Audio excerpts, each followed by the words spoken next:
Hello, my name is Zabulus, and this is Planescape Torment, and we're at the brothel, and we're supposed to talk to all the girls here, I'm gone. and maybe rob some people. Never bad to rob people. As you make to search the armoire, its handle suddenly yank out of your grasp as the drawer slams themselves shut. This is a disdainful humph issues from the cabinet. Hello? Hello indeed. Armoire gives another humph. So what have we here? A robe after some lace, frillies undergarments, You talk? Do I? Well, yes, I do. Who are you? I am Lewis. And who are you? Thoughtless, uncouth fellow rummaging about in other people's things. Never mind that. What are you doing here? Well, sir, as you must know, I am being an armoire. But why are you being an armoire in this brothel? I happen to have become an armoire because I want to be an armoire. Thank you very much. It's not to watch the ladies undressing, nor to have them place their soft, sweet-smelling undergarments in my drawers, where they can rub against my skin. Such accusations are an insult to a practitioner of the magic arts. I am merely soaking in the experience of what it means to be an armoire. The sights, the smells, the sensations. So all the women know what is then? Yes, they do, and they wholeheartedly approve of. Well, not with their entire hearts exactly, and while they have not spoken of their approval in my presence, since they are not exactly aware that I am an armoire, I would not want them to know that I am anything but, and so I have not been able to inquire upon the matter. Yeah. Give me something to keep quiet. Very well. Posh. Open the third drawer, you scalawag. As you reach your hand into the drawer, it slams shut on your fingers with great force. Searing pain races through your hand as you withdraw your battered fingers. Ha! Cretin, idiot. Open the drawer, I said, and you reach in. Ha! He slams his drawer again for emphasis, then begins shaking with laughter. I'm going to tell them right now. First, I will tell you this one thing. I've been popping in and out of the brothel for a good long time. I'm quite knowledgeable regarding both its occupants and their activities. I assure you that talking about it is utterly worthless. Not only will you lose me as a potential source of information, but I'll simply disappear before someone comes to investigate your claims and leaving you looking a fool. Maybe I'll just chop you up for kindling men. You'll do nothing of the sort. Why? If the most common of men know that one can't commit an act of violence within the brothel, he'll simply be cast out. Even if that were not the case, I assure you my command of the art is quite impressive. Yeah, whatever. Talking closets. You have a name. You must be one of the girls. This dark-haired, pale-skinned woman has a cultured, refined look about her. As she turns to you, you note that her eyes, which you had previously thought to be grey, are the color of brushed steel. Hello. Greetings. I am called Delora. May I serve you somehow? In what ways can you serve me, Delora? I am able to debate any scholarly or academic matter quite proficiently. If that is your wish, I am also well versed in various games of strategy, should you wish to play something, though I have the materials for a few such games here. Debate, you say? Yes, that is correct. I am neither a tome nor a tutor. I have no desire to educate my patrons. Should you have a matter to discuss, however, the 15 factions and their effect on Sicilian politics, the most effective battles such as warring in Acheron, the meaning of existence itself. I will be most pleased to choose a counterpoint and engage you in debate. Huh. Well, I am a genius, so let's try. You choose a topic and begin. The debate lasts a long time as the two of you exchange points and counterpoints, each attempting to methodically undermine the other's position. As you speak, a strange feeling begins to come over you, a memory trying to surface. Allow the memory to surface. Memory of a great hall began to form in your mind, a vast place, full of well-dressed elites. A formal ball was taking place. Before you was a small, impeccably dressed fellow who wore a golden medallion. It was emblazoned with a symbol you dimly recall as the sign of one. The two of you stood in a circle of onlookers who had gathered to listen to your debate. Continue the memory.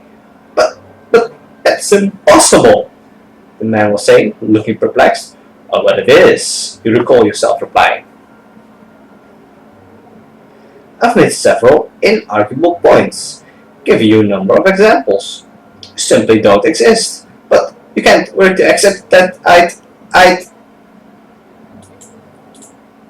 Yes, you'd cease to exist.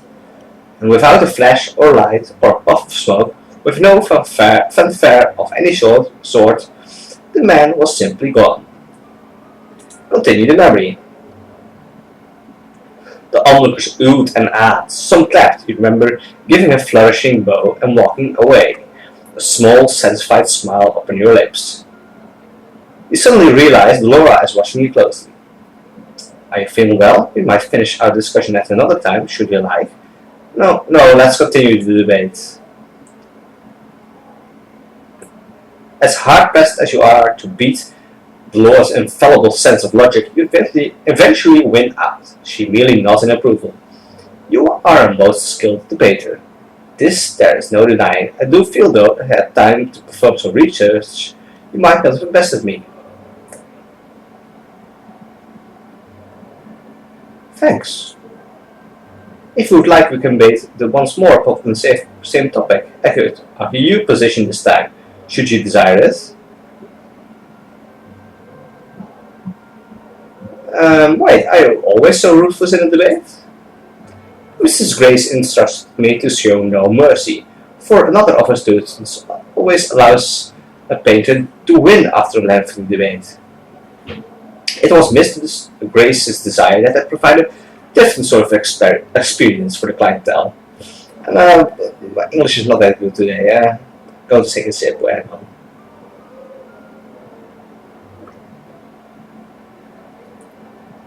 Okay. I see. Could you play a game now? Of course. Is there anything in particular you wish to play? No, I don't really remember any games. Here then, allow me to show you one. The Laura brings out a thin lacquered box, which unfolds into a small board marked with a grid. The contents of the box prove to be a number of polished stone chips. Half of them black, half of them white. This box goes by my name. Shall I explain the rules to you? So this is either chess or checkers? Yes, please. Laura explains to you the rules of the game, how the chips are moved, how one bests one opponent. It seems somehow faintly familiar to you. The rules are simple, yes, but a great deal of complexity lies within the game itself. It takes a great deal of time to master. Shall we play? Yes, let's. As you play, you come to realize that you've done so before. You recall various ploys and strategies that have won you previous games, and employ everything you know to beat her. Suddenly, a strange feeling comes over you, a memory trying to surface.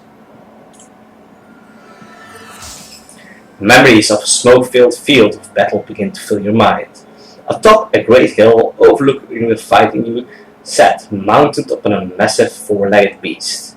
The braying of horns carried your orders to the troops below. Even as you watched, your forces divided, fleeing left and right as the foreign army fought its way up the hill to slay the enemy lord. You. The Fools, you had thought, lips curling into a wicked smile. My knight shall charge you down the hillside. Shall charge down the hillside and stop their advance in an instant. And at that very moment, my retreating footmen will fall in to crush their flanks. Yet another victory soon to be mine. You suddenly realize Dolora is watching you intently. Are you feeling well? You might take up the game another day if you so wish. No, let's continue. Dolora plays excellently, counteracting all but your most crafty moves, but eventually your feints and calculating maneuvers win over her well-crafted strategies. She nods approvingly as she begins to put the game away. You are a fine player, perhaps a master. I commend you for your skill. Thanks, but do you always play so mercilessly? Well, yeah, same thing. Can I debate again?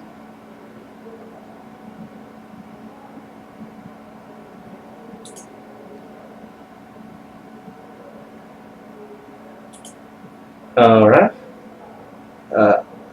Dolora casts her eyes to the floor with a sound that might be a sad sigh. I am willing to serve you as a patron, but I have no wish to answer other questions at this time.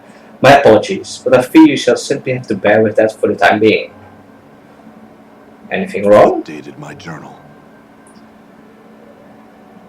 No, I fear not. My troubles are a matter of the heart. In time, I think all things should be resolved.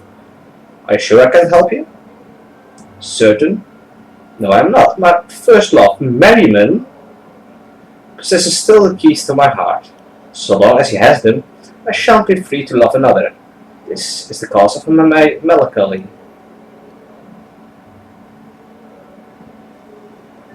Well, why don't you go talk to him then? Man, leave this place.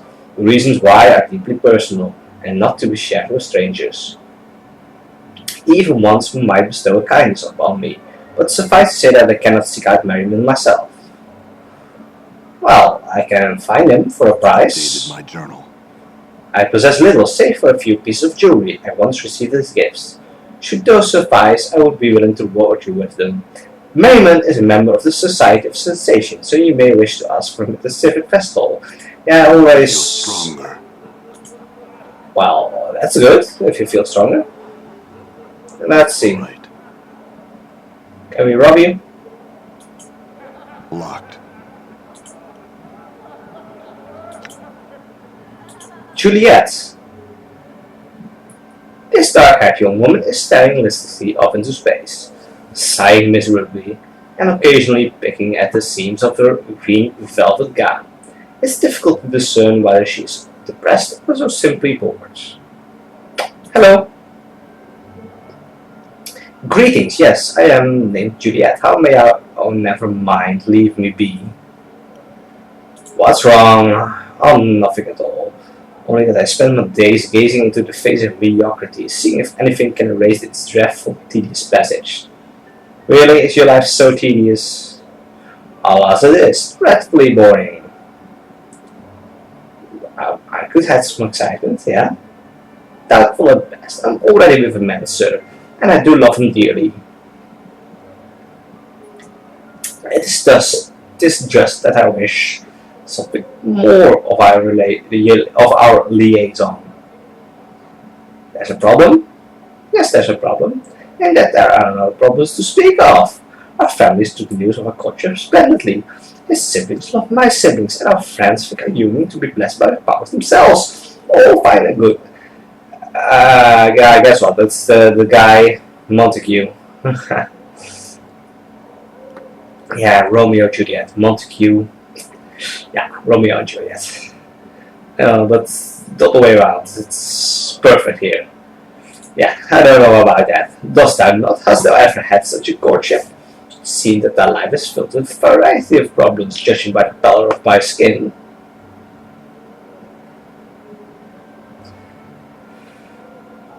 I can't remember any courtships I've had. The remnants of the ones I've counted suggest I may have had some problems.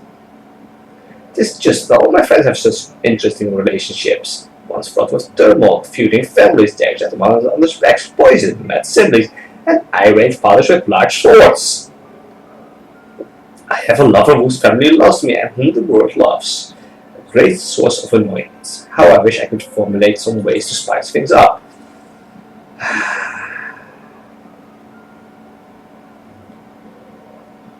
What did you have in mind, Juliet? I'm not sure. Some element of danger or jealousy, something intense. Why don't you have an affair? I never could have a true affair, for I love him too much. But perhaps I could have a false one? Thou dost appear to be no stranger to dangerous behavior. Art thou interested in becoming a suitor? What's in it for me? My company and my gratitude will be enough. No. What didst thou have in mind that does not involve touching me? I want information. Very well, I shall deliver once thou dost deliver. Dost thou understand? Yep. Excellent, my love. Montague may be found within the civic festival. I thank thee. Updated my journal. Ah, stupid witch. I'm gone. Really, a happy relationship, and she's complaining. Nanny Nine Eyes. This petite, attractive young woman is smiling blissfully and humming to herself. Her wide, pale blue eyes seem to constantly drink in her surroundings as she looks about. Hello! The smiling young woman curtsies gratefully and looks up to you, smiling. Well met, good sir. And Nanny, and how are you this fine? Oh my, you're hurt! All over!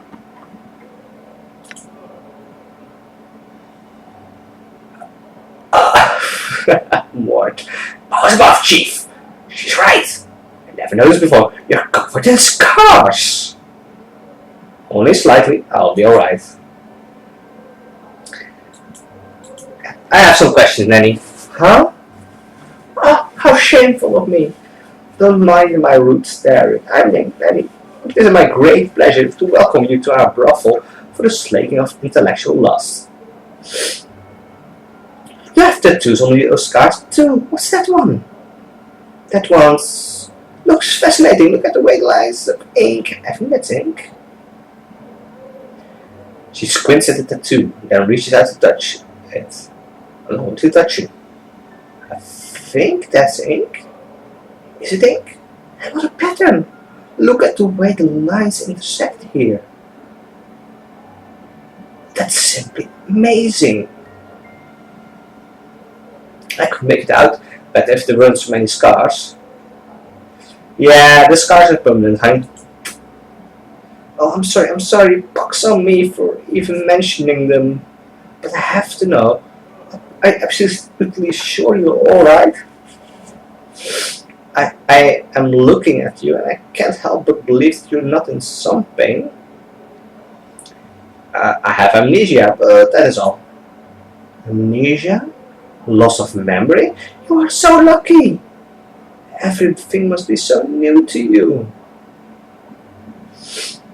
That's an angle I hadn't considered. I'm so pleased that I could open your mind to that idea. I've heard that's what being a sensate is all about. Bringing new experiences to others. Sensates? Yeah, I know what sensates. What are you doing here? I'm talking to you, Sally. Just like I talk to all the patrons here. All the prostitutes do. That's what the brothel's about. Learn new ways to talk and share experiences and understand other people.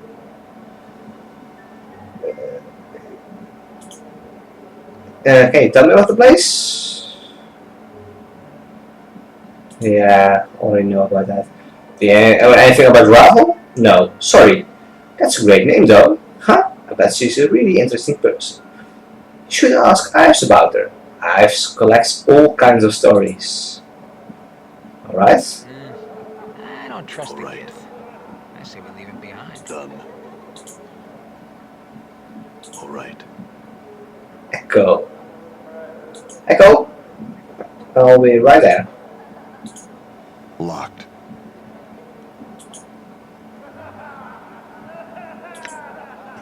Oh, forget, I had Philem's book. This is the research journal of a linguist named Philem. Okay. Whatever. This striking young woman has skin of burnished copper, a translucent white dress, held precariously by golden clasps, is draped carefully over her shapely form. Greetings.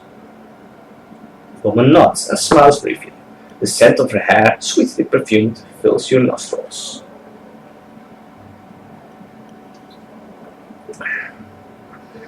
I had some questions.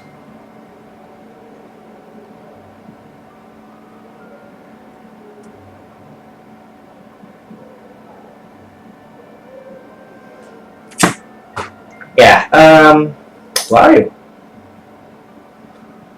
She smiles and curtsies but offers no response. Can you speak? She shakes her head and smiles sadly at you. Journal. I love this shit already. What? Can you write that or pantomime? She pouts, shaking her head. May I ask why you can't communicate? She sighs softly and nods. Huh. Who are you?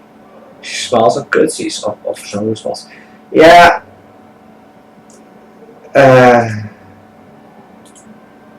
Yes, you can talk.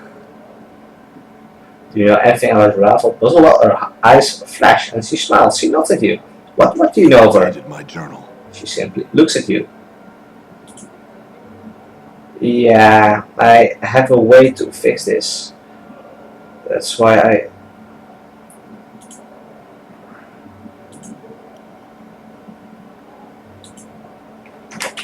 No? I have the Fiendstone.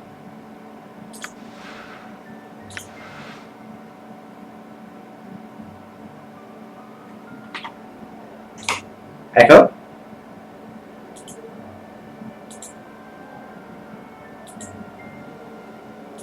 Is there any way I can trigger that?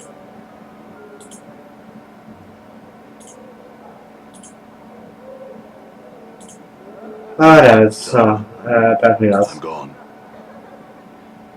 All right. I'm gone. Locked. Locked. Locked. No one here? Okay.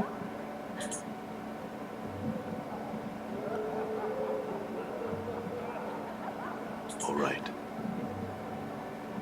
And Viru? All right. Guys, you're really starting to bug me a bit. I think I'm going to go around talk to the I'm girls gone. without you. Here, go stand with the robot-y fellows. Oh, apparently not. Yeah, go stand over there. And I will just... All right. Done. I will just walk around. Done. Talk to people.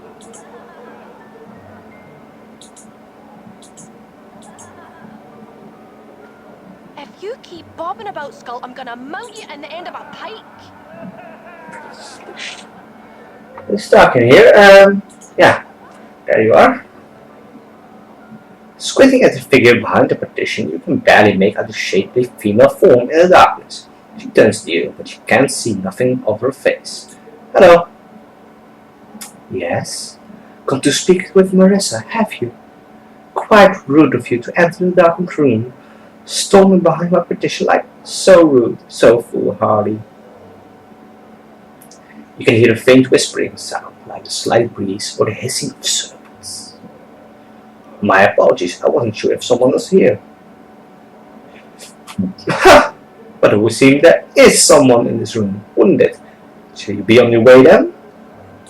I have questions though. Why are you behind the screen? Is it your wish that I stepped away from this partition into some patch of light and speak to you face to face? Nay, I think not. The darkness suits me, and doubtless suits you as well. Why is it so dark in here? Please come into night. Click the wrong one. Nay, an addition of beans will not serve to persuade me. Now what do you want?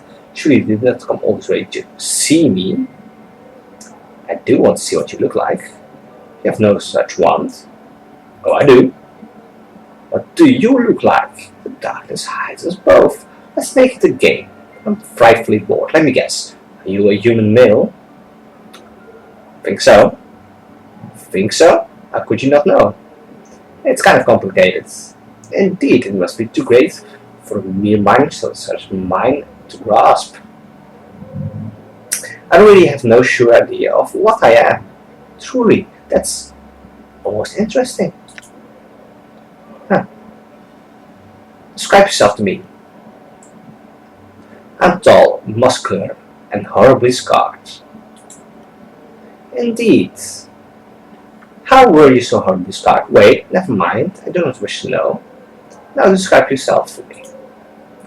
Marissa describes herself as a shapely, pale-skinned, beautiful woman with a forked tongue, hair made up of writhing asps, and glowing eyes, which you assume she must be keeping shut. Are you a fiend? Updated my journal. No, hardly. They have some powers some might call fiendish. My glance turns living things to stone, for instance, from beings of flesh to statuary with the bat of an eyelash. Living things to stone? Could you turn, say, a limb into a statue? Updated my journal. I suppose I could. Had you a limb and I were inclined to do so, and I might be so inclined had I my crimson veil, but I do not know where it has gone. Have you seen it, perchance? No. What is it for? Is it just a normal veil? No, not quite. It aids me in communication, face-to-face communication, that is. Why do you need to hide your face? Only that I know that.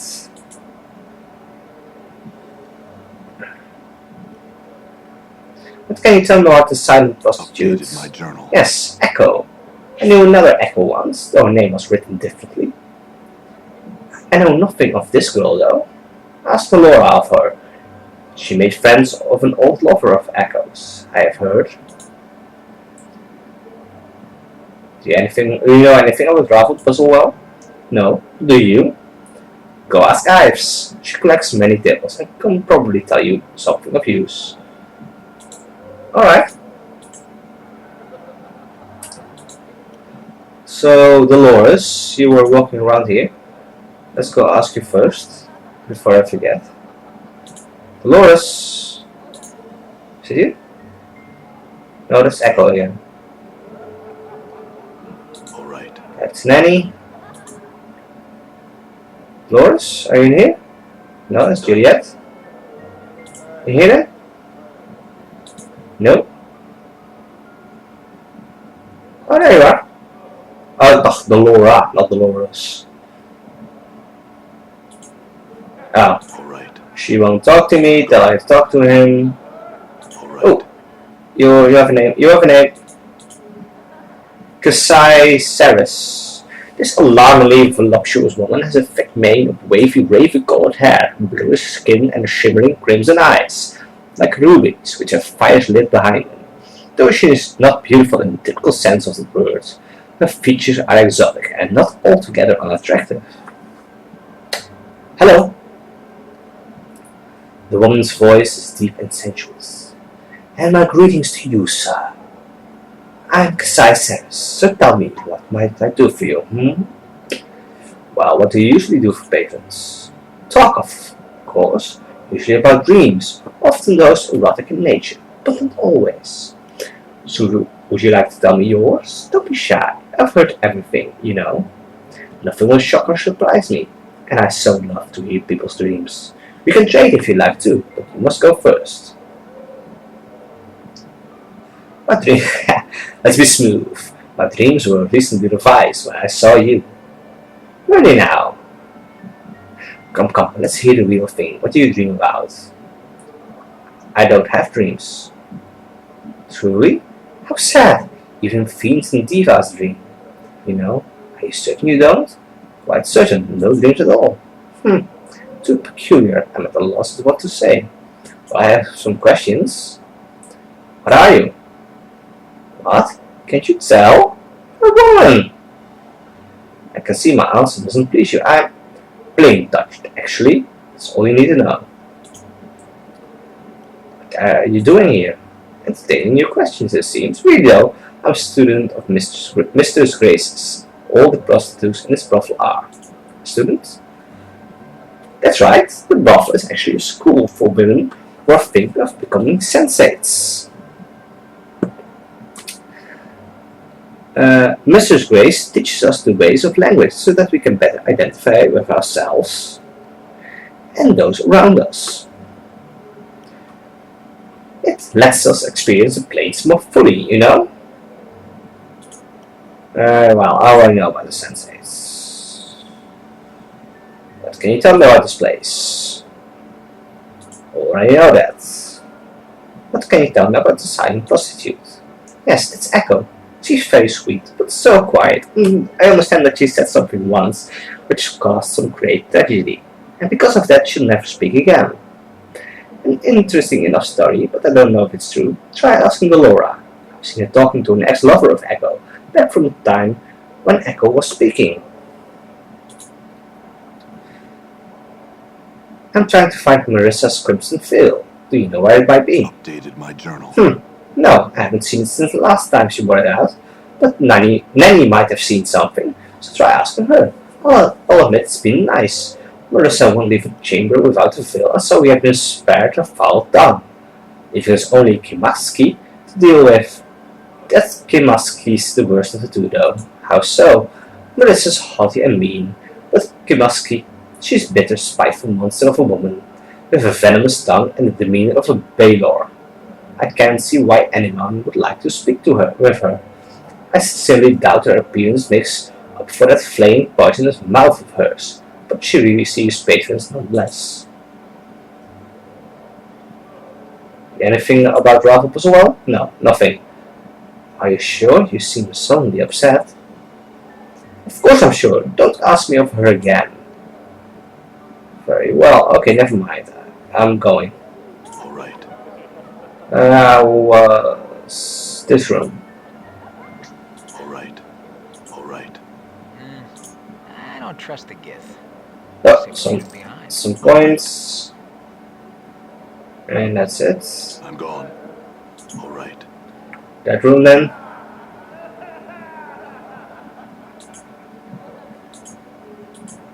I'm gone.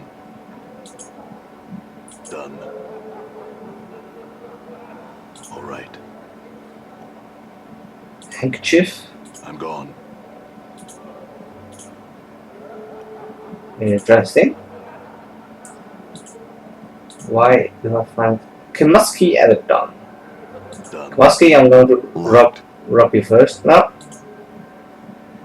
this wild-looking tiefling girl meets your gaze with an angry scowl. Her tattooed body is practically naked, covered only by a narrow leather thong, a black cloth brassiere, and armored shoulder pads that appear to serve more as decoration rather than actual protection. Her spiked hair, as well as the thin fur that covers her goat-like legs, is brassy white, and numerous silver rings dangle from her ears, nostrils, lips, and brow. She wears a leather collar around her throat with the inscription Kimaski added down. Hello! Kimaski bears her teeth at you. And just what are you looking at, you banged up sod? You! I had some questions. And what makes you think I care? Why don't you lick my backside? My tongue's not wide enough, and I don't like hair in my mouth.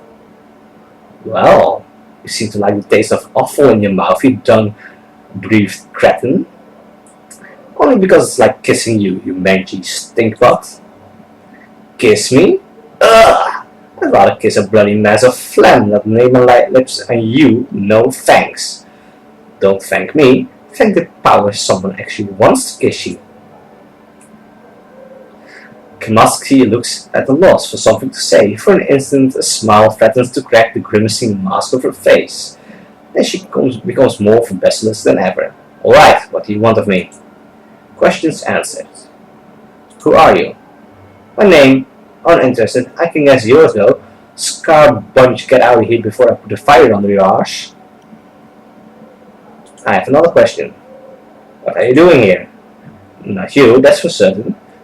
I'm contemplating the best way to tell you to bike off next. What can you tell me about the side prostitute? What, that awkward shit? Don't know anything about her. Don't talk to the girl. I mean, why? Not like she can talk back. Ask frigid Laura about her. I think I saw her playing Go with an old crush of Echoes, back from when she could talk. I'm trying to find Marissa's Crimson Veil. Do you know where it might be? It's up your arse, maybe? Hells, I don't know. Kimaski smooths back her hair, which instantly springs back up into a spiky mess. You know anything about Rabbit Puzzle? What would I know about her? I look like a scholar or something to you? Go ask someone more learned. Or Ives. She'll probably have at least one story about her in that pile of tales she carries about in a bone box. Oh, and spot on a helmet while you're at it. Goodbye. Done. I haven't seen Ives yet, so she's probably in the last room. Done. I'm gone. Yeah, she is. I'm gone. Locked. Ives the tail chaser. This fetching young woman has a faraway look in the soft little sea green eyes. Hello. Greetings, I am Ives the tail chaser. Have you come to trade tales? Sure. I'm not going to read all those. Tell the story of waking up in the mortuary. And she's telling me a story. Yeah, like I said, I'm not going to read them all. You can pause the video if you want to. I'm just going to click through them.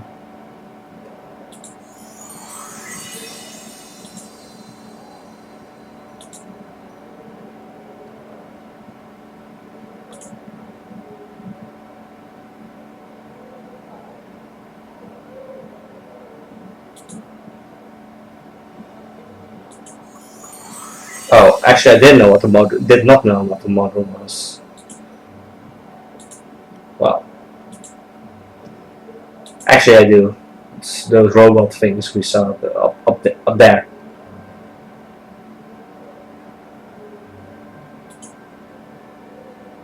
Yeah, the Requins still.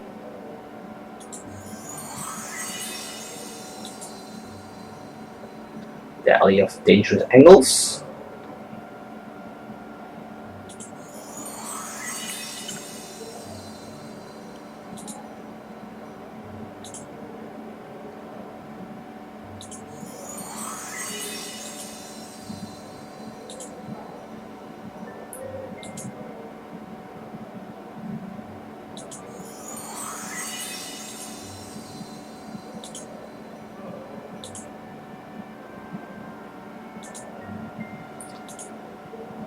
That's a long tale. Yeah, ask one of your companions if they have a story to tell. Actually, Ives, let me ask you a question. Why are you called the tail chaser? Once upon a time, a girl came to an oracle who was rumored to know many things and asked of it a boon. Her life was in need of direction, so he asked this oracle as to what would give her purpose.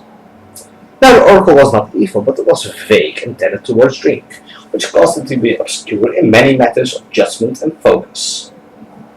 Its only answers to the girl's question was that within one story that she would hear in a lifetime was the truth that she sought. Oh, she had to wait for one story which would contain the answer. Okay, instead of those damn oracles. The girl went off and collected stories, which she chases to this day, not knowing which of the thousands hold the truth. Such is the danger of a foolish question and the wisdom of an unspoken one. What are you doing here, Beaves? I collect tales and trade them with others with tales of their own. May we trade tales? We already did. Fair Maybe I have to bring my companions in here. Can you tell me about this place? Yeah. Well, your own.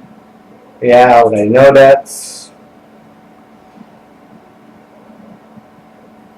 If you look familiar, is your mother named Ivana?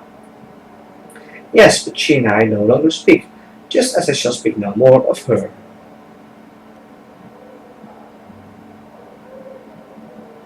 What can you tell me about Echo? Echo. I once heard a tale of a girl who knew the word that, if spoken, would undo the multiverse. Perhaps this is Echo. Ask the Laura though. I understand that she sometimes meets with one who knew Echo before we see that. Yeah, I have to go to Merrington. Yeah, and the veil. But Marissa's an interesting tale. Would you hear it? Yes, sure. Once upon a time, a world of heroes, and a time of petty, childish gods. There were three sisters. Cursed with hideous appearance, they were considered demons by the people of the land and forever shunned. One missed her sisters terribly. They had left that world with its shame behind, but exchanged the pettiness of a pantheon for the pettiness of self. Yeah, Ravel. The tale of Ravel Puzzlewell, frightener of children, begins and ends with a question. What can change the nature of a man? Go on. Many were the times she posed this riddle to those who approached her, those who sought to glean from her the strange magics that she alone seemed to possess. All attempted to answer her query, but to no avail. And they found the price of their wrong answer to be some horrible fate. Always more terrible than the last victims. To recount their various torments would be to speak of things that nightmares are more than problem. Sorry about that. The water I was drinking suddenly came up, as in a bird. And go on. The tale strikes me in this way. Ravel herself knew not the answer to this question, but she lusted for such an answer.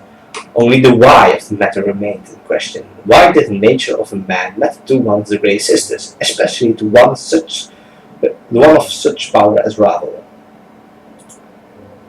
It is said that she put the question to the Lady of Pain, not directly, but shouted it to Sigil itself, daring for the lady to answer. When no reply was forthcoming, she wove terrible magics that threatened to open the cage and let the fury of the plains roll in like a wave. She received no answer other than banishment. To this day, no one knows the answer to Ravel's question, and now there is no one to petition, for Ravel herself is gone, lost in the plains. Updated my journal. Wait, there is more. Though my tale ends with Ravel's demise, there are some that claim to hack still lives. There is a silent prostitute here who once talked of such things, but she speaks no longer. If she would speak to you, she might tell you more of Ravel. Thank you. I'm gone. Done. Here we have the Modrons. Modron. This strange, cubic creature seems to be as much machine as it's organic.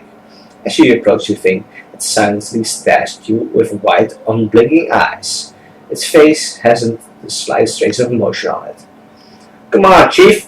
We're in a building full of some of the sexiest shits this side of the multiverse, and you stop to talk to Modrons? What can you tell me about the Mord? What's there to say? Annoying little clockwork pests. They're always working to impose law and order upon the multiverse. Not good, mind you, just law. Let's just forget about them and go chat up the ladies, Yeah. So what I'm going to talk to him.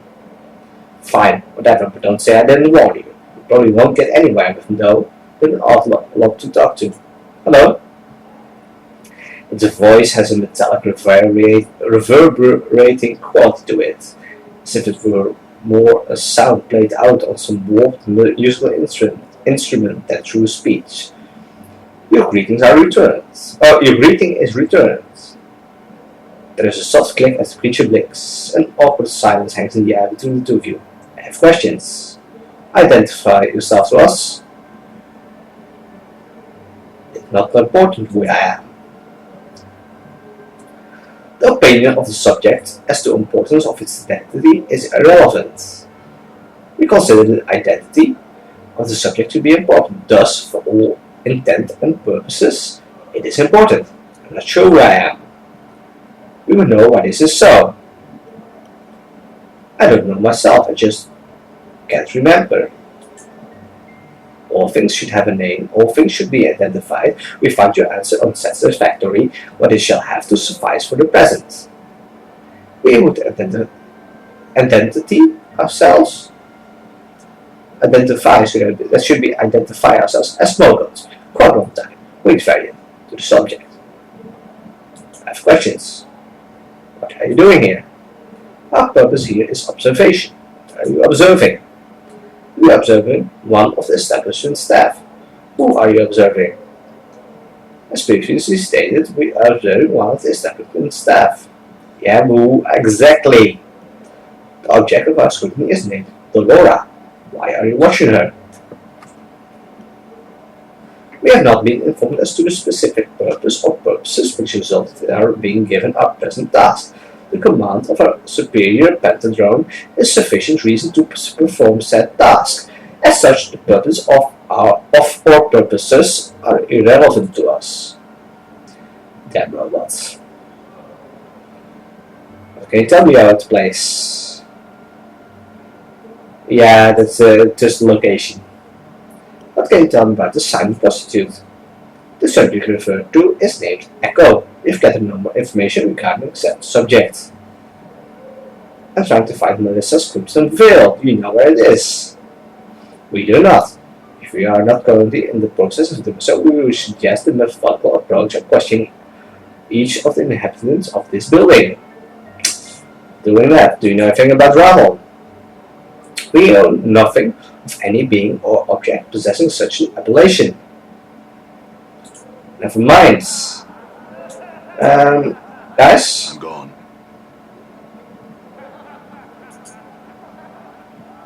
No. I'm Let's gone. go here. I want to see if we can get you to tell her a story.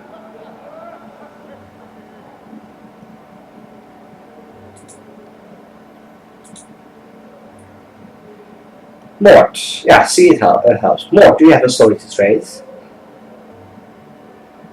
Yeah, just tell a story, Mort.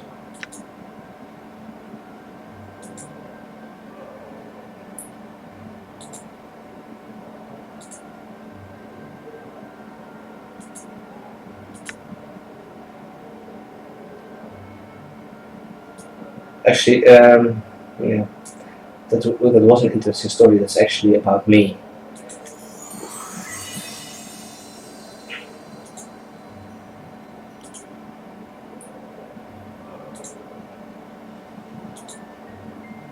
Anna, you have a story? I'll show you. You're fine. Please share it.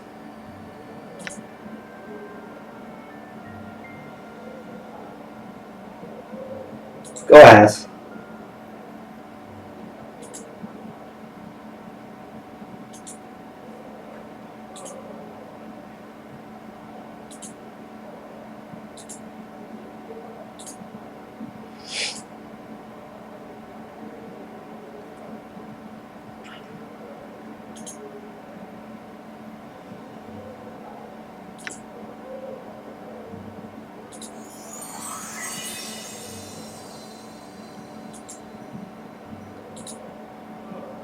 Dakon, you have a tail?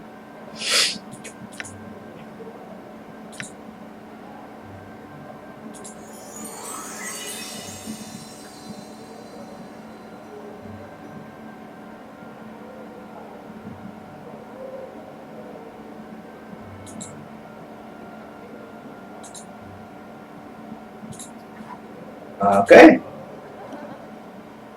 Well, in that case, since I've been running quite a lot, I really can't talk today. It might be the heat. It's really warm. been really warm the past few days. Anyway, I'm going to end the video here. So please subscribe, like, and comment, and I'll see you next time for more Planescape Torment.